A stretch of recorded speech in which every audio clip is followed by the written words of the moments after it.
So it was nice to follow that presenter because you see I coordinated my shoes to match. So if you're following the Twitter feed, you'll notice I have the Rainbow Sparkle Doc Martens on today. And that sort of fits because I rarely ever look the way I appear or act.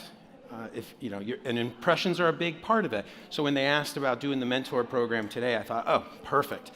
I come from a variety of backgrounds. I live here in the Bay Area. I travel a lot for work. But the whole idea of mentoring and lost opportunities. So for those of you, and I'm going to make a general assumption that you all are either going to mentor somebody or are mentoring somebody, or is a mentee or should be a mentee. Because the whole idea is you're never only just one. Throughout the lifespan of your employment, your development as a person, you will be rolling into, and that's a big thing I advocate.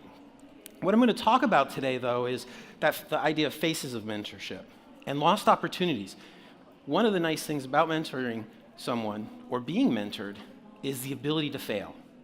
We undervalue the opportunities to fail. There are some huge gifts, and as LGBT folks, our gifts are we get to show how do we do it gracefully when we fail, and then how do we accept those opportunities to growth.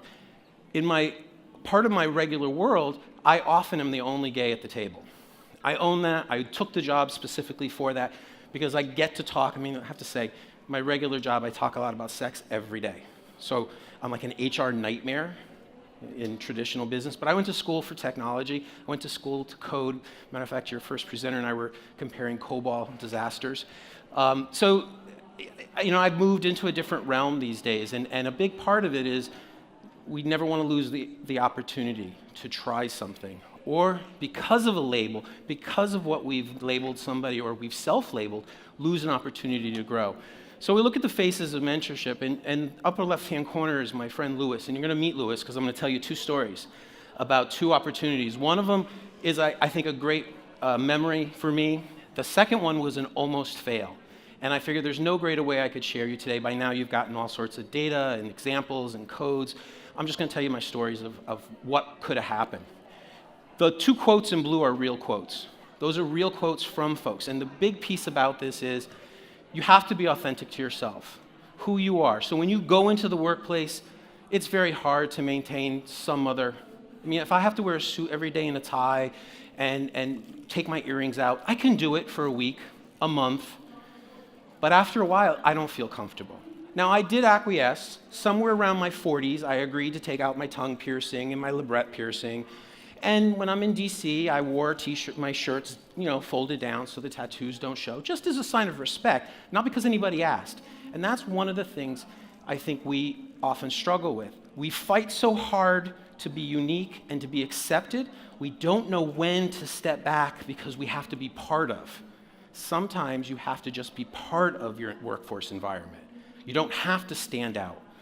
So understanding, and I have a young man I mentored, actually, the young man in the upper right-hand corner, Brian, he tried so hard to be distinct that it was a moment when he's like, just relax. Just be who you are and know when you can step back and step forward. Now, he was great. I worked with him at San Jose State. He was one of my students. And through the course of 6 years, he went from being a student to being my TA to being my professional colleague. And now he actually does what he used to do as a student with me. And he does a lot of technology in public health and hospital systems. So you never know who you're going to affect or who will affect you. As a matter of fact, one of my mentors, she always said, and that's why I wore the boots today, and she's a very powerful woman, very well-educated, very incredibly sensitive to diversity issues, and she used to say she would always get dressed up for these meetings, the big meetings. She said you got to wear the good heels for the good meetings, and it really struck me around. So when I want to get a point made, when I want to sell that program or I need to sell that piece, I need to make sure I'm not always in my own way. So I gave you some examples of people. Now, a lot of my work is with health departments and health, but I also work privately. So these are 6 people. Anybody have an idea what these people have in common? Other than me? They're helping other people? They're all helping other people. Yeah, that's true. But every single one of these is a potential fail if you made judgments based on who they are racially, age-wise, gender-wise, identity-wise. If we had made a judgment, they could have been. In my case, every one of these people I have had a relationship, and I could have had a mentoring fail, either as a mentor to them or as someone I wanted to mentor. The one thing they all do have in common is they showed up and they engaged. They were ready to play. It's really an interesting piece because that senior leader is a mentor to me. But by all classic purposes, we should have been never able to exist in the same room except to do our 8 hours. He was a 60-something-year-old black man from the South, ex-military, gracious, sensitive, quiet, soft-spoken, everything I tend not to be. And here I come in, I think it was in my early 40s, very out from the Bay Area. My personality reached before it even got there. Boy, did it. I can remember being at CDC one day and them saying, "You're not what we expected. What did you expect?" And they never answered it, but I guess I wasn't. You're going to hear about a couple of these other people, but sometimes you pigeonhole that, and Norm went on to be this huge mentor for me. He had a significant role, and he often said I was an opportunity for him as well. So just because there's a label, you actually have a give and take, and that's really important to register. I took this picture this summer in Boston. I was in between my vacation trips, and I just love the picture, so this was my first opportunity to use it, and I thought, that's it. Because there's a whole series of these. It's a moment when kids have no idea around what's right and what's wrong. The next sequence in this photo, the little boy in the blue swimsuit is with one of his little friends, and they're hugging in the rain, in the water. And it's such a hugely interesting photo, because when you really think about it is, where is that moment where we forget that it's okay to say, "Hi, I'm Frank. Can you be my friend?" And all of a sudden, there's got to be a reason. There's a gain. Something is in it for us. Or, I'm not supposed to be friendly with you because of who you are, what you are, how you dress, etc. So let me tell you a little bit about my friend Lewis.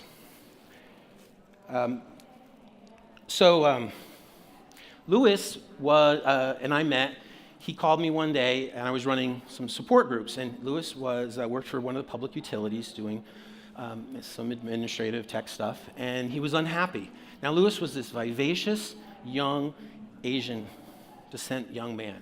And he was quirky, and he was funny, and he had a sense of humor, but he was unhappy. And they never took him seriously.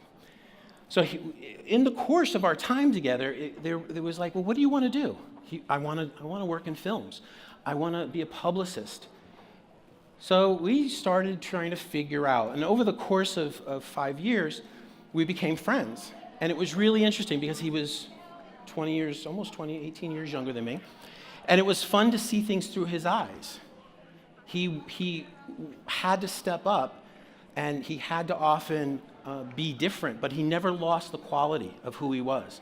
Yet, he often, for his first few years, would come with me to different work events because he was trying to learn. He was trying to figure out how to navigate a stage, how to navigate crowds. He was, for somebody who was vivacious, he was very shy. So this was a great opportunity. It didn't feel like a lot of my time. It didn't feel like it was going to be difficult. Yes, unfortunately, in the gay community, when you would see the two of us together, there were a lot of negative stereotypes. People assumed we were having sex. They assumed I was going after a young Asian fella. That wasn't, more often than not, we'd look at each other and giggle. I mean, that just wasn't in our agenda. But it was a real opportunity. So Lewis died at 44. Not because he was partying, not because he was doing anything he shouldn't have. He simply had an issue that was undiagnosed. So this is my reminder. This is the power of mentoring. By the time he died, Lewis had an incredible career with TLA and the film industry. Cherie is my almost fail.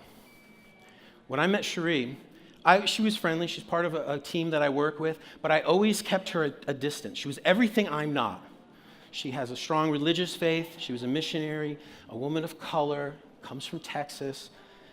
So I was always pleasant, and she would say to people, "How come everybody says Frank's so friendly? He doesn't ever feel, he's never rude," because I didn't know how to work with her. And I was afraid that I would put myself in an awkward position. Well, one day we had to go see a mutual friend. We were doing some emergency response, and we were in a car for 75 minutes together. And she was driving, so I was stuck. And she finally says, why do you not treat me the same? My opportunity with her at that moment was I could ignore it or I could own it. And I owned it. I had to say, because I'm uncomfortable with your beliefs, I'm uncomfortable with who you are. She's like, I got a gay uncle, I could care less. From now, she's just started a new PhD program that I graduated from. This was an opportunity I could have had to fail with a mentorship because I was afraid. I was afraid of her color. I was afraid of her differences in religion. Don't be afraid. You have to step up when you want a mentor or be a mentor. Mentors learn. So I'm going to leave you with these. My time is up. Actually, I have 20 seconds. So I'm going to leave you. I see the timer here. I just noticed it. So there are 5 ahas of what I want to leave you with. If you're in a business or you're an organization, stop making it so difficult for people to get mentorships. I shouldn't have to take 12 clicks on your website to find out. Career, mentor opportunities. Same page. Make the links easy. It's a partnership. You have to give or take. You definitely don't want to do the same. If you want a mentor from your industry and they're not LGBT, fine. Don't always think they have to be the same as you. I like taking non-LGBT mentees because they're in for a ride. It's a time-intensive process, no shortcuts included. And lastly, you want to make sure that you're coming from even those you have creative differences with or philosophical differences, because you can learn to agree to disagree. You will have the most success in your future. There's my 10 minutes. I hope that's helpful.